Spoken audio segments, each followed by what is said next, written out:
মাননীয় মন্ত্রী, উপদেষ্টা, সচিবদের টনক নড়ে না। কাদের টাকায় আপনাদের ট্যাক্স দেওয়া হয় সেটা ভুলে যাবেন না। গণ অভ্যুত্থানের রক্তের টাকায় আপনাদেরকে চাকরি দেওয়া হয়েছে। যদি মনে করে থাকেন এইটা স্থায়ী চাকরি, শেখ হাসিনার দিকে তাকান। ক্ষমতার চেয়ার স্থায়ী না। যেই জনগণ আপনাকে চেয়ার দিতে পারে সেই একই জনগণ আপনাকে চেয়ার থেকে ছুঁড়েও ফেলে দিতে পারবে।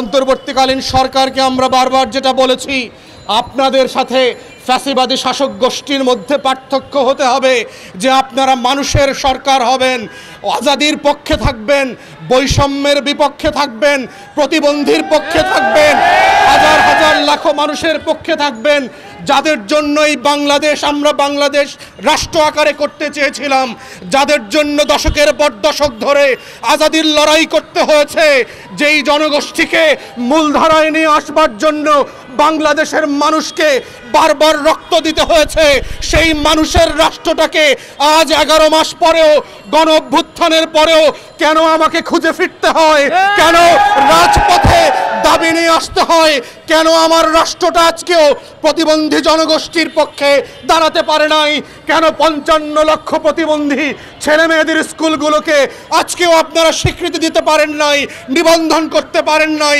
এমপিও ভুক্ত করতে পারেন নাই।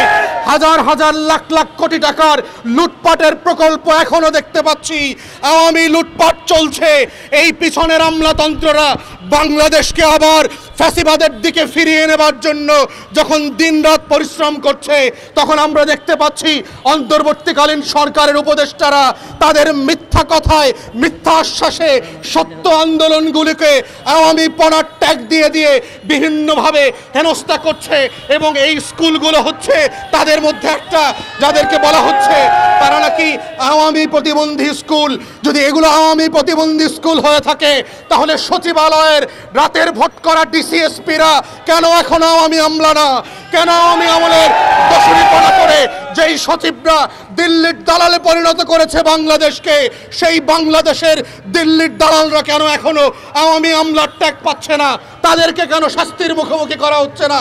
তাই আজকে এই জায়গা থেকে আমরা আবার অন্তর্বর্তীকালীন সরকারের রেলেভেন্ট সংশ্লিষ্ট মন্ত্রণালয় এবং যারা দায়িত্ব পালন করছেন তাদেরকে স্মরণ করিয়ে দিতে চাই, এখনো আবু সাইদ মুগ্ধের রক্তে লেখা দেয়ালে দেয়ালে নতুন বন্দোবস্তের যে আখরের সংকল্প আমরা গত বছর করেছিলাম, সেই রক্তে ভেজা দেয়ালগুলো মুছে যায় নাই।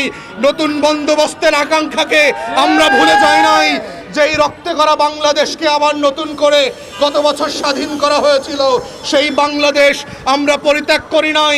অতএব জনগণের প্রত্যেকটা ন্যায্য আন্দোলনকে আপনাদেরকে দরদ দিয়ে দায়ের সাথে বিবেচনা করতে হবে। এবং আমরা বারবার দাবি করেছি এই স্কুলগুলোকে আপনারা ভেটিং করেন। ইতিমধ্যে বাংলাদেশ সরকারের মন্ত্রণালয় থেকে ভেটিং করে 450-র উপর স্কুলকে আইডেন্টিফাই করা হয়েছে যে তারা রাষ্ট্রের সকল নিয়ম নীতিমালা অলরেডি পূরণ করেছে। তারপরও কেন নিবন্ধন দিচ্ছেন না? তারপরও কেন তাদেরকে আটকে রেখেছেন? কেন প্রতিবন্ধী শিক্ষার্থীদের ছেলেমেয়েরা কেন লেখাপড়া করতে পারবে না? কেন শিক্ষকদেরকে স্কুল বন্ধ করে দিয়ে কর্মদিবসে ঢাকাতে এসে দিনের পর দিন অবস্থান কর্মসূচি পালন করতে হবে? কেন একদিনের দাবিতে লিখিত বক্তব্য দেওয়ার পরেও মাননীয় মন্ত্রী, উপদেষ্টা, সচিবদের টনক নড়ে না? বাংলাদেশের রাষ্ট্র হিসাবে আমরা কতটুকু স্বাধীন এবং এই রাষ্ট্রটা কতটুকু বাংলাদেশের মানুষের জন্য কাজ করছে সেইটা বোঝবার অন্যতম নিক্তি হচ্ছে যে এই রাষ্ট্রটা কতটুকু মানবিক। এই রাষ্ট্রটা তার গরিব, দুঃখী, কষ্টে আছেন, ভোগান্তিতে আছেন এবং সবচেয়ে পিছিয়ে পড়া জনগোষ্ঠীকে কিভাবে দেখভাল করেন, তার অধিকার নিয়ে কিভাবে কাজ করেন, সোচ্চার হন, সেইটা হচ্ছে অন্যতম একটা নিক্তি। তো সেই জায়গাতে নিঃসন্দেহে আমরা বোধ করছি বাংলাদেশ রাষ্ট্রের যারা প্রতিবন্ধী জনগোষ্ঠী আছেন তারা হচ্ছে এই রাষ্ট্রের সবচেয়ে পিছিয়ে পড়া জনগোষ্ঠীর অন্যতম।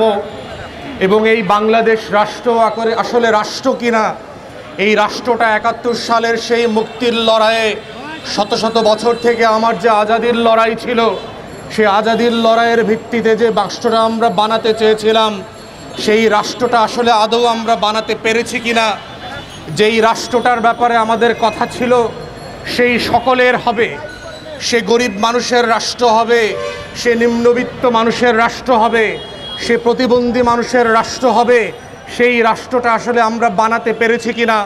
24-এর গণ অভ্যুত্থানের 1400 শহীদের রক্ত ঘেরা এই অভ্যুত্থানের পক্ষে এসে 1 বছর পেরিয়ে আজকে আমাদেরকে সেই প্রশ্ন বারবার তুলতে হচ্ছে এবং করতে হচ্ছে যে আসলে এই রাষ্ট্র কতটুকু আমার, এই রাষ্ট্র আসলে কতটুকু গরিব মানুষের, এই রাষ্ট্র আসলে কতটুকু খেটে খাওয়া মজলুম মানুষের। আমরা গত 10 মাস 11 মাস থেকে দেখতে পাচ্ছি দেশের প্রায় 93 লক্ষ প্রতিবন্ধী জনগোষ্ঠীর যারা আছেন তাদের ন্যায্য হিস্যার প্রশ্নটা বারবার উপেক্ষিত হচ্ছে।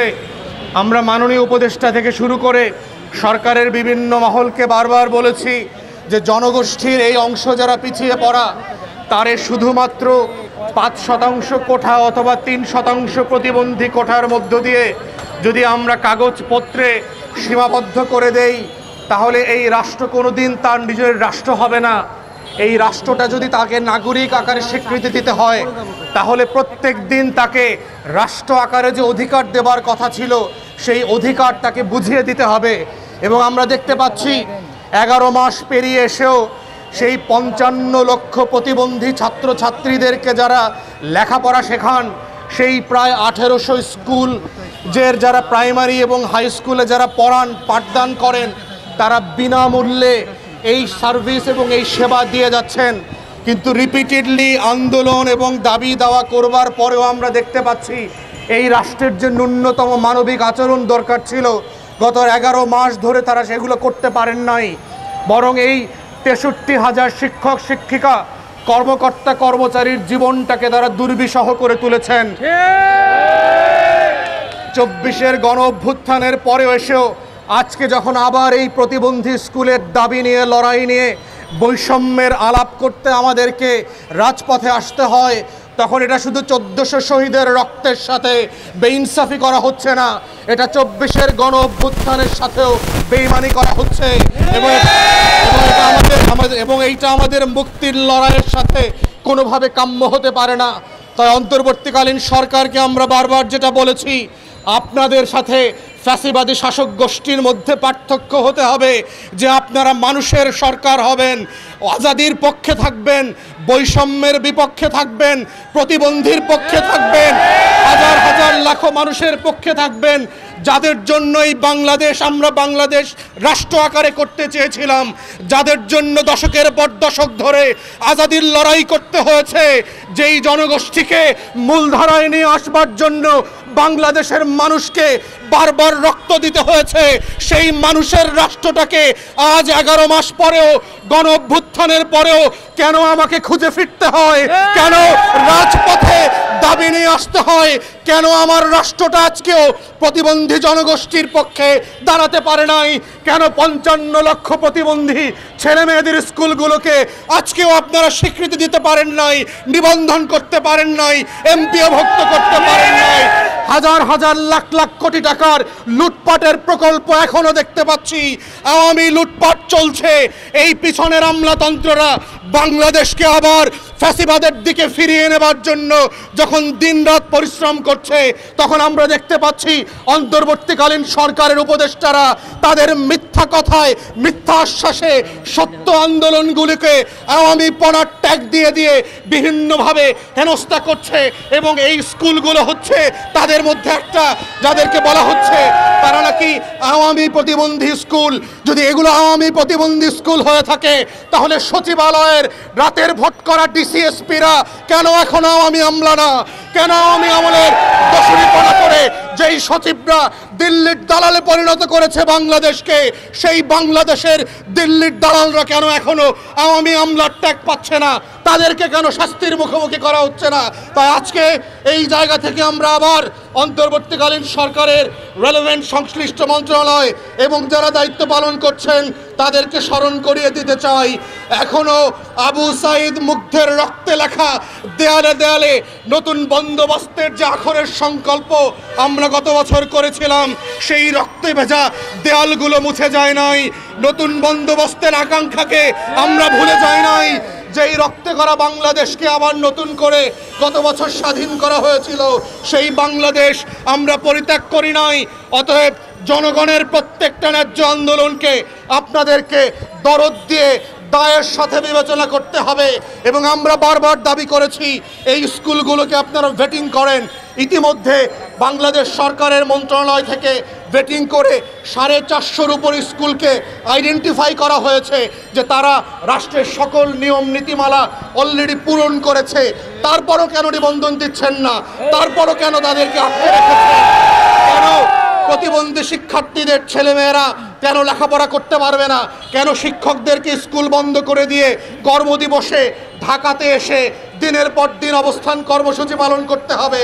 কেন একদিনের দাবিতে লিখিত বক্তব্য দেওয়ার পরেও মাননীয় মন্ত্রী, উপদেষ্টা, সচিবদের টনক নড়ে না? কাদের টাকায় আপনাদের ট্যাক্স দেওয়া হয় সেটা ভুলে যাবেন না। গণ অভ্যুত্থানের রক্তের টাকায় আপনাদেরকে চাকরি দেওয়া হয়েছে। যদি মনে করে থাকেন এইটা স্থায়ী চাকরি, শেখ হাসিনার দিকে তাকান। ক্ষমতার চেয়ার স্থায়ী না। যেই জনগণ আপনাকে চেয়ার দিতে পারে সেই একই জনগণ আপনাকে চেয়ার থেকে ছুঁড়েও ফেলে দিতে পারবে।